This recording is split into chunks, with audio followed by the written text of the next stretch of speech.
working. Yeah. Oh, wait. You're good. It's recording. All right. Okay. Here we are. Wellness Wednesday. All right. We're having some technical issues. We have figured out the mysterious record button. So we are live. That's exciting with each other. Welcome, Jack, Holly. Thanks for joining me live on Wellness Wednesday. We are coming in hot with a special for voter registration week. We wanted to take a minute and just kind of provide a space to talk about how to manage your mental health during this really stressful election season. And we recognize that things are at top notch right now. And so we wanted to kind of create that safe space. So we were excited to bring this in. This is in place of regular every other week Wednesday yoga with Holly. She's been stretching, but we needed to stretch our mental and emotional selves today. So we had to rein her in and bring her into this conversation. So I'm going to share my screen here in just a minute so that y'all can see the PowerPoint that we've put together. It's pretty straightforward because we feel like the simpler, the better. Things are complicated enough. And we also know that when something is less complicated, we're more likely to do it. So this PowerPoint is just talking about kind of recognizing what's been going on and what makes that tricky, and just some basic tips on how to kind of cope and manage your way through this. And it looks like we have our first attendee, ladies. Yay! Hello, welcome. Yay! Hi. Madison, you welcome to chime in at any time. I did want to let you know we are recording because we're probably going to go famous with this point. And so you are with us on this, all right? Okay. All right, good deal. So I am going to pull up our PowerPoint. I did want to start by we wanted to just kind of acknowledge the atmosphere and the environment that is in our country right now. And so we have prepared a small statement that is kind of outside of our big topic of conversation. And I'm going to pull that up now and share it and talk more about that in a second. Okay. And, you know, because I'm so proficient at these things, just all right.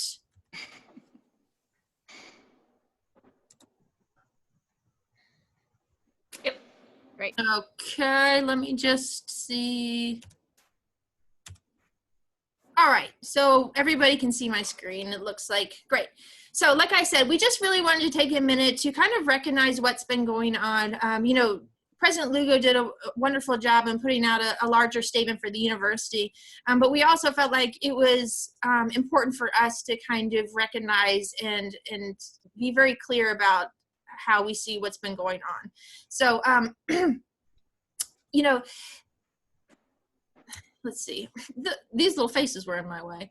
So, you know, I'm going to read from here because I really feel like when I wrote this captured what we've been feeling. So before we begin our presentation, we just really wanted to take a moment to recognize the many high profile as well as everyday social injustices that are taking place in our country and the world at large. And while today's topic is about managing mental health during stressful election season, I really think that we'd be remiss to ignore the fact that social justice has become highly political. And the two are not meant to be the same, but that's where we find ourselves right now. So in the next slide, we have provided a statement issued by our licensing board as clinical mental health counselors. And I'm going to share that in just a moment, just so that you can see where our professional organization stands and recognize that we stand hand in hand with that and with our university. But most importantly, we just wanted to say we don't see social justice as political and invite any and all students to join us in this fight against social injustices everywhere. But we truly find it imperative to speak clearly and loudly against any form of social injustice. So while social injustice in politics were never meant to be one and the same, they have become so, and we need to kind of call it out and call out against it. So I'm going to quickly share with you all the statement made by the North Carolina Board of Licensed Clinical Mental Health Counselors, and I'll just pause for a moment.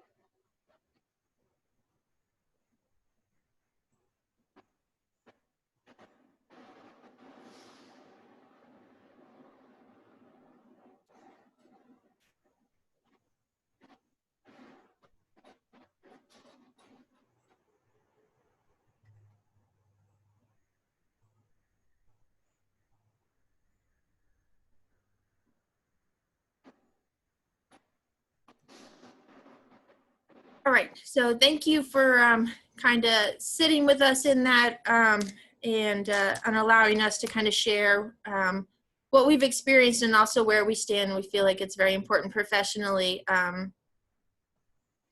as counselors, but also as people and citizens of this community.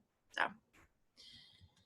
All right, so let's dive in. This, as I said, is talking about managing your mental health during I probably should have put very stressful election season. And I mean very stressful for literally everyone. So, aptly named, I am saying this is too much because it is, and if I haven't heard that enough. So I think what was really important when I was looking at some things for this presentation, one of the things that felt best to me was learning how many other people also felt like this is too much. Because, we say it among our friends and our co-workers and our family. It's like, wow, this is intense. Oh my, is this different than other elections? And you know what? It is. And there's a lot of reasons why it's a lot, but I think the most important thing is you are not the only one feeling like it's a lot. So as we can all recall, 4 years ago was also a very intense election season, and 52% of people in the 2016 election said it was an intense and significant stressor. Well, guys, we are just ramping it up, and now 56% of U.S. adults are identifying as a major stressor. And so I think that that's important to recognize. If you're feeling like, oh, maybe I'm just taking it too hard, or maybe I'm overthinking it, or maybe I'm not thinking enough, you are not alone in any of that. So, and again, this has been found, this study was done by the American Psychological Association, and they're finding these numbers across party lines, both registered Democrats and Republicans. They're statistically equally saying that it's a high stressor for them. Okay, and we're seeing this play out in a lot of different platforms, and we know that social media is a huge platform that students use, but that everybody uses, right?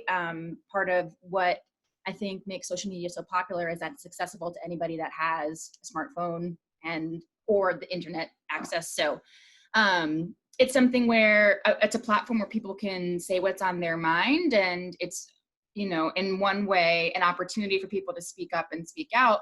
In other ways, that presents certain challenges depending on what's put out there and how you might feel affected by those statements. So the same study that Kate referenced from the American Psychological Association about elections also talked about how social media intensifies our current emotional state. So election stress becomes exacerbated by arguments, stories, images, and videos on social media that can heighten concern and frustration, particularly with thousands of comments that can range from factual to hostile or even inflammatory. And we see this, right, on our different feeds where if anything even remotely is posted about the election, or even things that aren't posted about the election, all of a sudden in comments become about the election.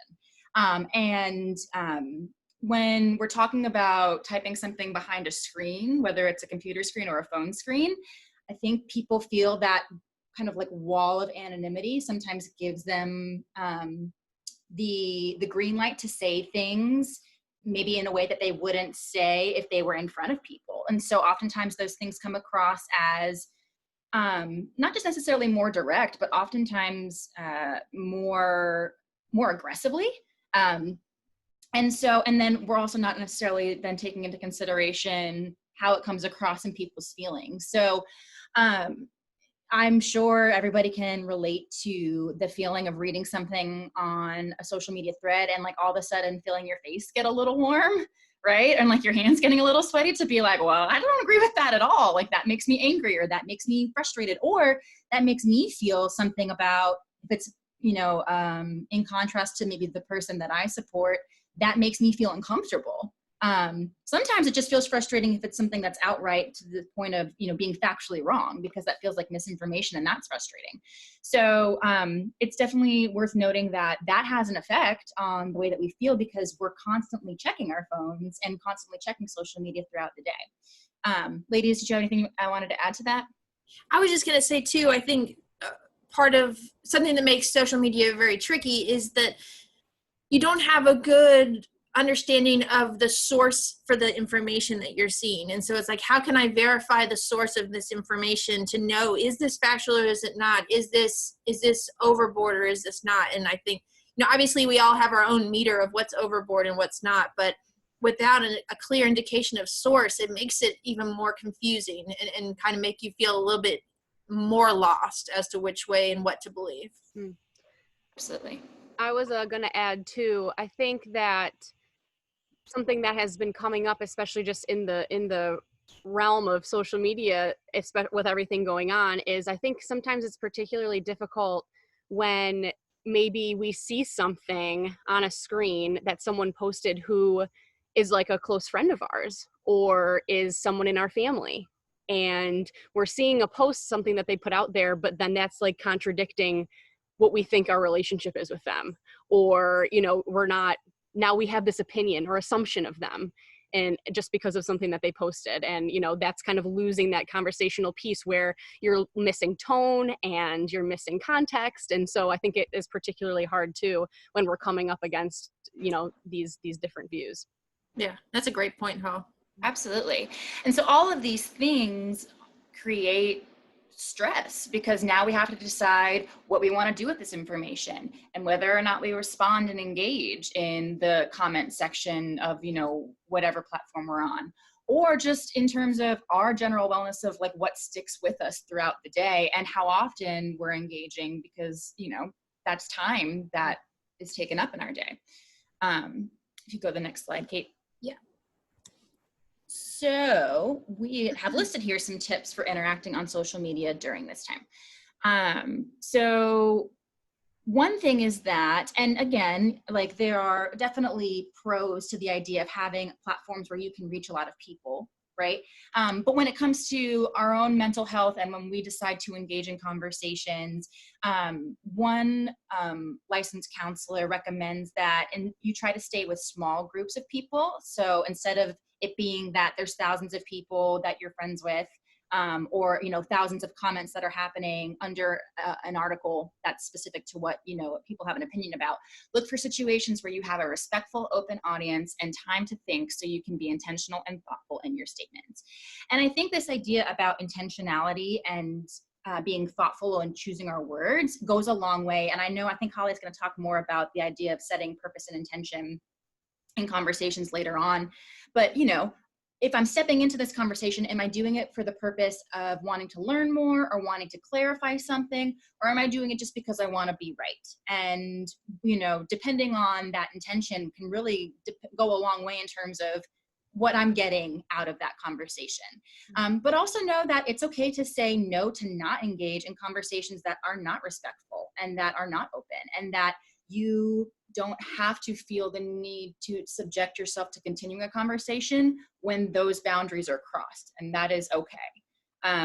We can't control other people's opinions, beliefs, and reactions, but we can control the coverage and the groups that we follow, and then how we choose to interact or to not interact on social media.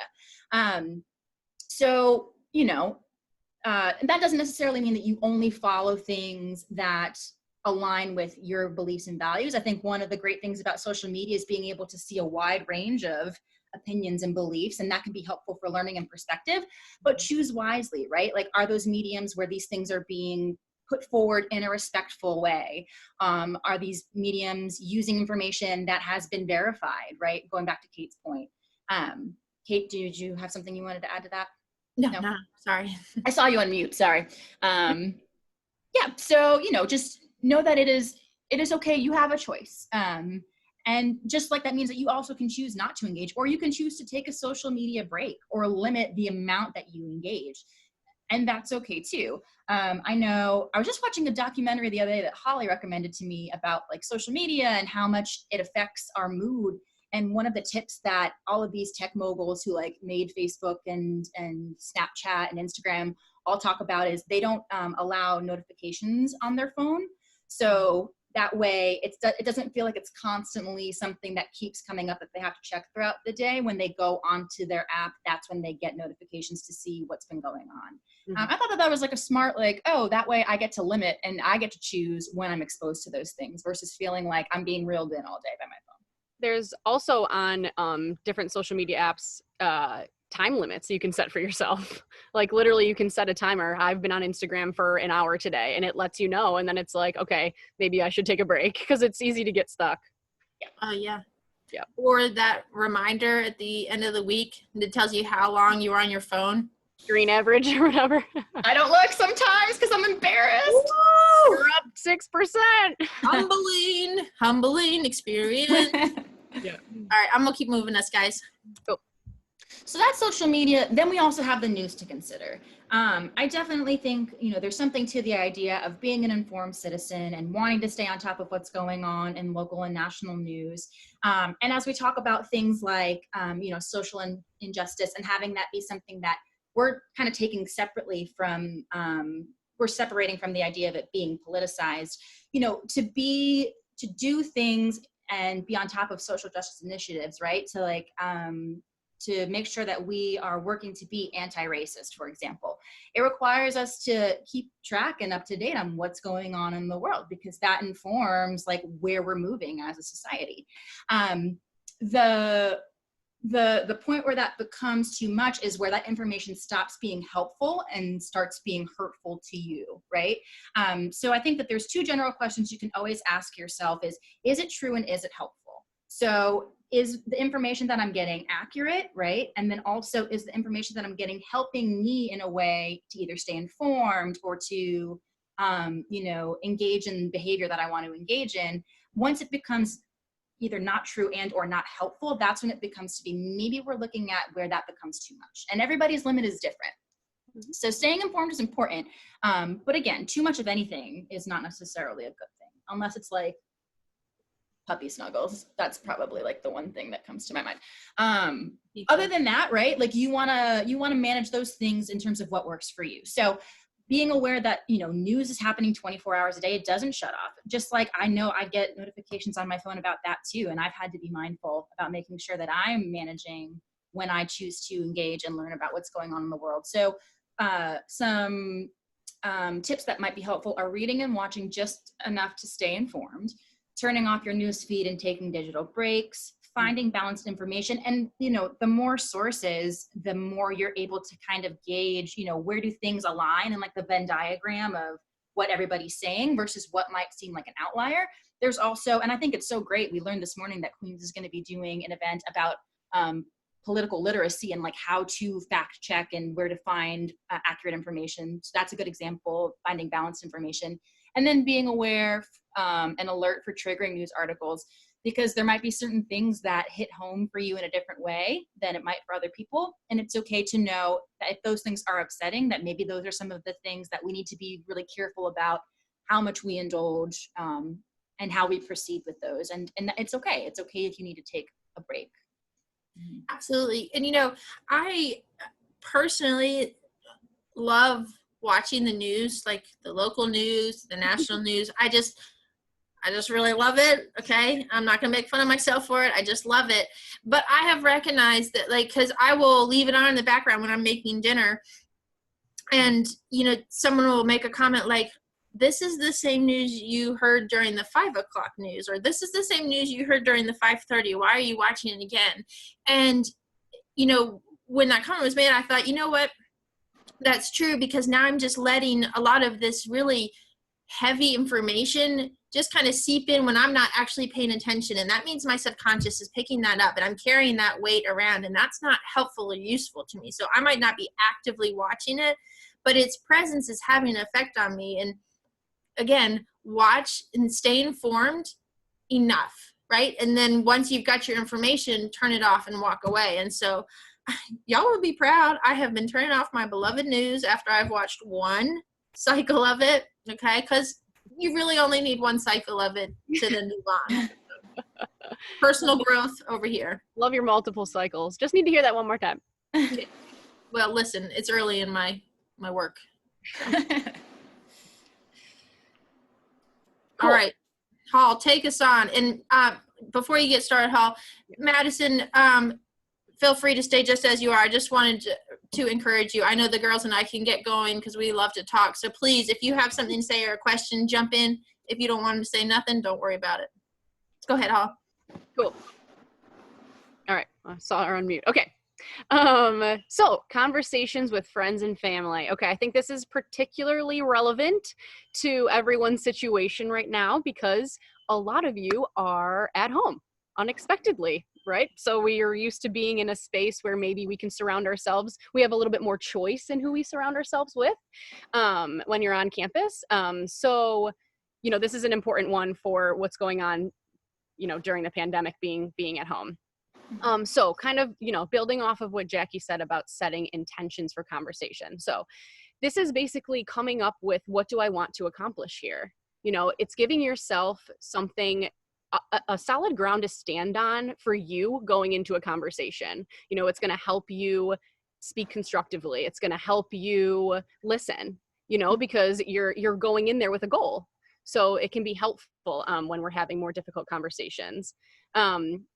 Acknowledge fear and identity. If you are coming from a place of fear or love and kindness before you enter a conversation. So kind of where is this coming from? And think about, you know, going along with intention. If we're coming at it talking to our parents and we love them, you know, I would like to have this conversation with you because I love you and I care about you. You know, when we're starting a conversation or leading in with something along those lines, even though we don't maybe agree with them, there still can be that underlying feeling. And fear, right? A lot of us are scared. And that's absolutely okay. You can feel whatever you're feeling about this. And the acknowledgement of those emotions, you know, again, gives you a more solid ground to stand on, having that awareness of kind of what's going on for you inside and how you're feeling about it. Okay, again, remember to focus on what is within your control and what is outside of your control. I think this goes across the board with everything. This is a great coping skill and a great thing when you're trying to manage your stress, because there is so much outside of our control. And if we just focus on those things, there's nothing we can do about it. And it's a really hard, like, you're coming up against a brick wall because we're not going to go through it, right? So, you know, trying to rein in on more areas of control. You know, I can control my intention. I can control how I go about this conversation. What the other person is going to say, I truly don't know. And, you know, so then it's important to then, if the receiving end is not ideal, learning how to disengage, right? And Jackie made a good point in saying, you do not have to engage if you are coming up against something that is hurting you or where you're receiving disrespect. You can set a boundary and you can say, no, that's absolutely okay. So my family doesn't share my political views and we're all living together in the pandemic. Help! So here's some ways. Look at that poor little fish. Hall, before we keep moving, I just wanted to say, you know, when I think about have your how to disengage plan ready before you engage, I think about like, take something completely different, like if you're going on a first date or something, or going on a date, going out with somebody you met on an app or something. Everybody's got their person and they say like, hey, if I call you in 5 minutes and tell you, you know, to call me back because there's an emergency, that's your how to disengage plan, right? So the point being, you are creating your own safety before you enter into a situation. So safety is not just physical safety. We're also talking about mental safety, emotional safety. And those, you know, that's our realm because we're talking about mental health, right? So much of mental health is creating a safe place for yourself. Whether you're with yourself or you're with others, it's about creating safety. And so if I'm going to engage in this conversation, I've set my intentions of why I want to have this conversation. I have figured out and understood what it is that I would like to talk about and what I would like to express. I have recognized that once those words leave my mouth, everything is outside of my control in terms of how that other person perceives them or receives them. Okay, so I've gone through my checklist. Now I need to know if I begin to feel unsafe in this conversation, how can I recreate, like how do I create safety by exiting the conversation? And that's going to look different for everybody, but that's the point of having a disengage plan, right? To continue in that continuity of safety throughout. And just to add to that, Kate, I would say that disengage plan it's kind of like a two-step thing, right? It's one about how you exit that situation, but then it's also about what you do for yourself afterwards, right? So part of that plan might be, you know, recognizing where if the conversation's going beyond a point of return where it is productive, of figuring out how you might say, you know, I don't think that this conversation is, you know, necessarily going in the way that either you or I like would like, or just saying like, you know, well, I don't know that, you know, I feel like I've said everything that I need to, and perhaps you have too. And so maybe this is a good time for us to step away, whatever might look like. That's that part. Then the part is, how do I take care of myself afterwards? And recognize that that has been either a draining or stressful experience. And it's okay to take time to take care of yourself and focus on you for a little bit afterwards in whatever way is helpful to you. Yep, absolutely. Beautiful. So here's some ways to cope. Here's something that you are in control of that's really important to focus on these coping skills and things that we can do. One being vote. Voting is a great stress reducer during elections because it is an active behavioral gesture that fulfills your civic duty. And, you know, you're able to use your voice and put it somewhere where it counts. So, you know, it's important to be able to kind of use that to your advantage and cope with this in the way by stating how you feel through your vote. Find ways to contribute positively. So stress is not a productive use of resources. Stress only creates more tension, and you're going to start noticing it in all aspects of your life if we're really just honing in on this stress. So it's more about moving through the stress. What can I do to move through it instead of just sitting with it? So stop the flow of negativity by channeling time, energy, and effort into positivity in the area. So do something physical. Volunteer for an organization or charity. Do a random act of kindness. I know Jackie said something the other day about how you wanted to stand at the polls and give people like snacks or like goldfish. You know, yeah, something like that. Like, you know, that's an extra thing you can do that can make you feel good, and make you feel like you're helping others and contributing to this time that we're in right now. Spend time with older members of the community. You know, being with people who you aren't safely usually in the pandemic with a mask, 6 feet apart.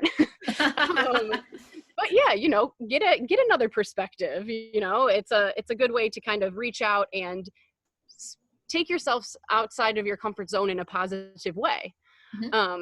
Work to beautify a nearby park or green space. That gets you outside. That sounds nice. You know, there's a world of difference. I always think I'm like really feeling good in my house, and then I'll leave and then I'm like, whoa, that feels better. So it's a good way just to get yourself out. And again, that helping aspect, that helping piece of going and doing something for you know, a park or an area outside. Yeah, and I think all of these ideas, Hall, these are great. And I think that part of what make them so helpful is because it's really embracing that idea of focusing on what's within my control versus what's outside of my control. And it's like, okay, once I vote or once I've figured out where I am in this election and what my plan is, that is the extent of my control in this grand scheme of an election and a voting process. And so it's like, but I'm still stuck in this like just pile of yuck and uncertainty and scariness. And so it's like, okay, then I need to funnel the rest of that energy into something I can control. These are great places to put my energy, right? Because I can control what I do with my energy. Yeah. And to add on to that also, Kate, I think that these are all things that foster connection and belonging, right? Where I think that when we talk about the polarization of what happens in an election and us feeling stressed out is oftentimes a very isolating experience. It becomes very much us versus them kind of mentality. Whereas doing things for other people or even like connecting in the like space of nature, like those are things that bring a sense of belonging to us, which is something that I think typically always feels satisfying and meaningful. Yep, great point. Absolutely. So another coping way to cope here is searching for hope. Politics in the 21st century seem to be based on contention, hate, and division. To push back against these harmful themes, make a conscious effort to search for hope and optimism in the world. thinking about this one is kind of just coming off of what you were just saying in the realm of like finding connection and finding people who empathize and or have a similar experience, or not to social media, we said that there absolutely is the negative part, but there is the positive too of like, yes, maybe I just saw something that a friend of mine put that I didn't particularly agree with, but wow, this other person who I haven't reached out to in however long is feeling a similar way, or is feeling hurt, and I would like to reach out to them. Finding ways to, again, control and go forward with hope and finding optimism. I'm sure you ladies have a good example, but that's the one that I think about during this time. Yeah, absolutely. Mm-hmm. Oh, I think your social media example is a great example. Absolutely. Mm-hmm. Cool.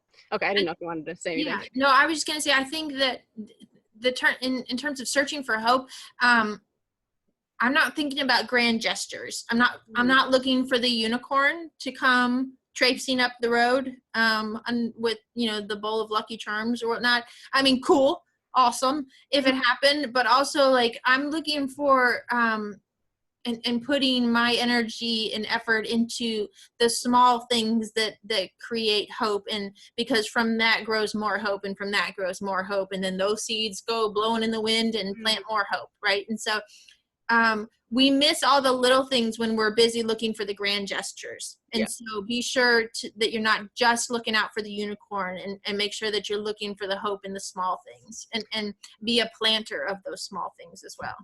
Yeah, and to that point, it's paying it forward, because people are inspired by that, and then that's just creating more options and more opportunity for hope and optimism.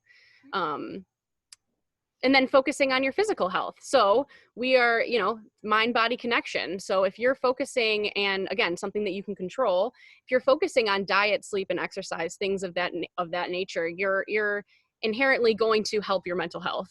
And so, when stress is high, sometimes people will focus on foods that are available to them rather than like healthier foods. So, trying to, again, intentionally choose healthy foods and with the intention of helping yourself, and with the intention of making yourself feel better.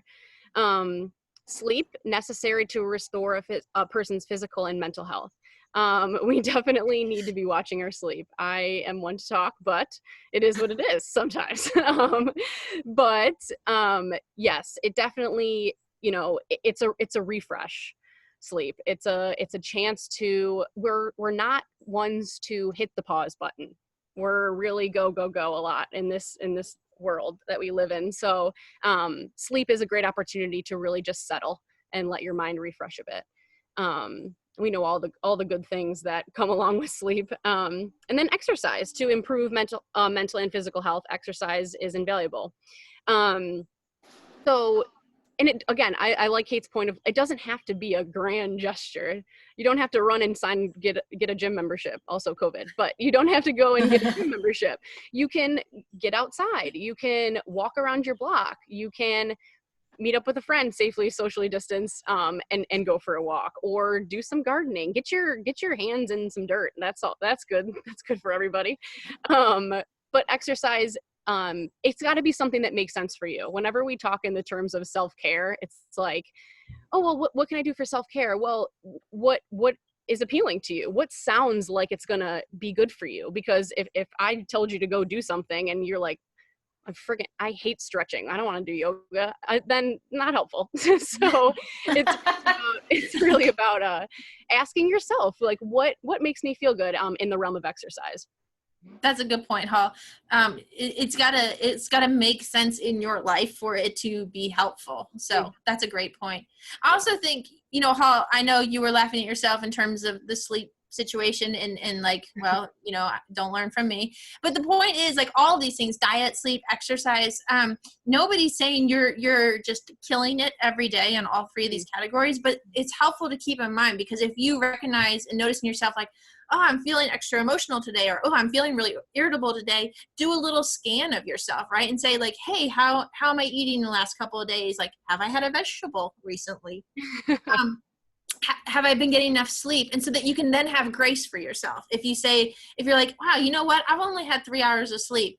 Okay, probably not enough for my body. I really need to have some grace with myself and recognize that, like, yeah, I am going to feel a little bit out of sorts today. That's okay. So it's like, these are things we want to do, but these are also things to help us do scans of ourselves, and so that we can create more grace and more space. So Totally. All right. Let's see. All right. So in grand conclusion, not that we're doing grand gestures, but we just wanted to make a point of of basically what we're trying to say. And the first one is that your vote matters. And there's a lot of confusing and conflicting information out there. But at the end of the day, the one indisputable thing is that your vote matters. So vote. I think it's important to recognize that grief is a process and not a task. And so if you're feeling overwhelmed, if you're feeling disappointed in people or in your community or in your country, in any number of things, that is a form of grief. And there isn't a way to make that just better so that you can check it off your list and be like, well, I've grieved my disappointment. We have grieved. I am done. Done. Yeah. Moving on. If it could be done that way, everything would look a lot different.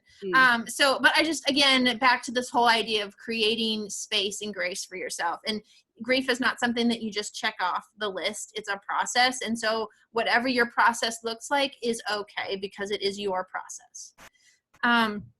Find and reach out to your support system. This is not the time to be alone. Even us introverts, we thought we were really made for this pandemic. We said, I've been training my whole life for this moment, this time. I'm here for it. Congratulations, and you still need your people. We've all at this point recognized it, but even more so now. We're in a pandemic. We're in highly contentious societal movements right now. We also have a crazy stressful election, and this is not the time to hole up by yourself. So in that same vein, remember that you're not alone. You are not the only one that's feeling this stress. You're not the only one feeling overwhelmed. You're not the only one feeling excited at times, because it's okay to find joy and excitement, right? Just because there's a lot of stress going on doesn't mean it's bad that you're like, I'm having a great day. Good for you. Good for you for being excited about certain things. And lastly, it's okay to tap out. When you need a break, you need a break. And that's important to be able to give yourself. It's important to recognize it doesn't matter who you are. Everybody needs a break, and it's okay to take it. So I'm going to stop sharing our screen for a minute. There we are. Hi, everybody. Hello. To say that is the whole in summary of our presentation. We hope that it captured, what people were wanting and looking for right now in terms of managing mental health. And if it didn't, well, y'all know how to reach out to us. Reach out to us so we can keep talking. We're here. We're available. We could obviously talk all day, but we're not going to do that. I ain't trying to call him Madison, but Madison, if you had a question or a statement, girl, you are welcome at any time. If not, you just stay right as you are, and I will stop our record. Jack or Hall, do you have anything to say to wrap up? Thank you, Madison, for coming. Yeah, thanks for coming. Yeah, thank you. That was really good. I enjoyed it. Good. Thank you. Well, we enjoyed you. We did. We sure did. Madison, you're going to be famous with us. I feel good about this. I think we're going places, ladies. All right, guys. Thanks again. Jack, if you want to hit end record,